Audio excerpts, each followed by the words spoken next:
আসসালামু আলাইকুম। তো আল্ট মার্কেটের একটা আপডেট দেওয়ার জন্য এখানে ভিডিওটা ক্রিয়েট করতেছি। এর আগে আমি একটা ভিডিও এখনই আপনাদেরকেই আমার যে টেলিগ্রাম চ্যানেল রয়েছে সেখানে আমি শেয়ার করেছিলাম। সেই সময়ের ভিডিওটা একটু দেখার চেষ্টা করবেন। এখন নাও টাইমের ভিডিওটা আগে ওইটা দেখার চেষ্টা করবেন, দেন এইটা। এখন এখানে যে হাইটা ছিল, যে হাইগুলো ছিল এবং এখানে একটা লাইন ড্র করা হয়েছিল। লাইন ড্র করার পর এটা এসএমটি ক্রিয়েট করছে অ্যান্ড এখানে কোথায় গিয়ে দাঁড়াতে পারে এবং ইউএসডিটি ডোমিনেন্স যত পাম্প করবে, যত উপরে যাবে, আল্ট মার্কেট বা বিটিসিও বলতে পারেন, সাথে সব কিছু নেগেটিভ হবে।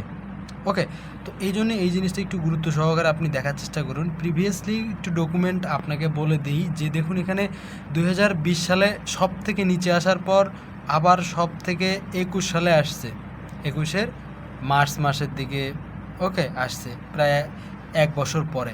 অ্যান্ড এর পরবর্তীতে আবার 21 সালে অ্যাগেইন আসছে নভেম্বরের দিক।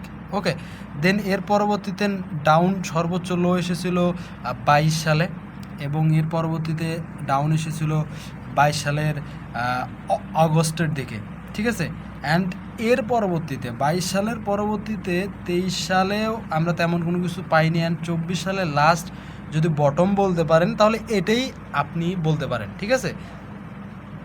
তাহলে আপনি একটু কেয়ারফুলিভাবে এই ডকুমেন্টগুলো আপনাকে আমি দেখিয়ে দিচ্ছি যে দেখুন এর পরবর্তীতে আমরা কেমন মার্কেট দেখেছি। এটা ইথিরিয়াম নিচে, যাই হোক ইথিরিয়াম নট এ ম্যাটারটা হচ্ছে আমরা মার্কেট। দেখুন এর পরবর্তীতে আমরা যখন এই হাইটা ক্রিয়েট হয়েছিল, ওকে, তখন একটা বটম ক্রিয়েট হওয়ার পর একটা যখন ডাউন এসেছিল, তারপর কি হয়েছিল, মার্কেটটা একটা পাম্প ছিল।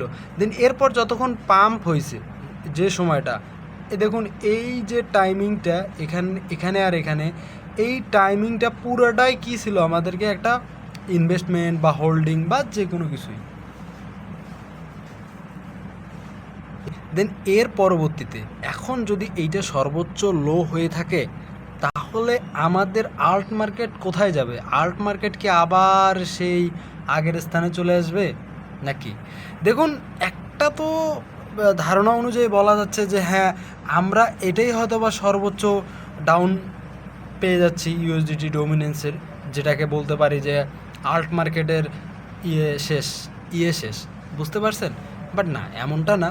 তারপরও আমরা কিছু কিছু পয়েন্ট আপ পাবো, যে পয়েন্ট আপগুলো আমাদের একটা টার্নিং পয়েন্ট আপ হিসাবে দেবে। যেরকম এখানে একটা পয়েন্ট আপ রয়েছে, এই যে একটা পয়েন্ট আপ, অবশ্যই এখান থেকে আমরা একটা নেগেটিভ পয়েন্ট আপ পাবো, মানে নেগেটিভ ফল পাবো, যেখান থেকে আমরা একটা ভালো নর্মালিভাবেও যে কয়েনগুলোতে লস ছিল সেগুলো হয়তো লস রিকভারি বা লস অ্যাডজাস্ট করতে পারে, এরকম একটা বিহেভিয়ার পাবো। যেরকম এখানে তো ঠিকই পাম্প হয়েছিল, পাম্প হওয়ার পর যে এখানেও রিকভারি এসেছে, পাম্প হয়েছিল রিকভারি এসেছে, অ্যান্ড এখানেও পাম্প হওয়ার পরবর্তীতে একটা রিকভারি এসেছে। এই যে রিকভারি করছে, এই রিকভারিতে আমাদেরকে এই লস প্রফিট এগুলো দেখতে হবে। দেন এখানে যে একটা রিকভারি হয়েছে, এই রিকভারিতেও আমাদেরকে একটা মুনাফা পেতে হবে। তেমনিভাবে এই জোন থেকে একটা রিকভারি আসবে, এই রিকভারি থেকেও আমাদের একটা মুনাফা বলতে পারেন বা লস রিকভারি বলতে পারেন, যে কোনো কিছুই আপনি বলতে পারেন, এইটা হইতে পারে।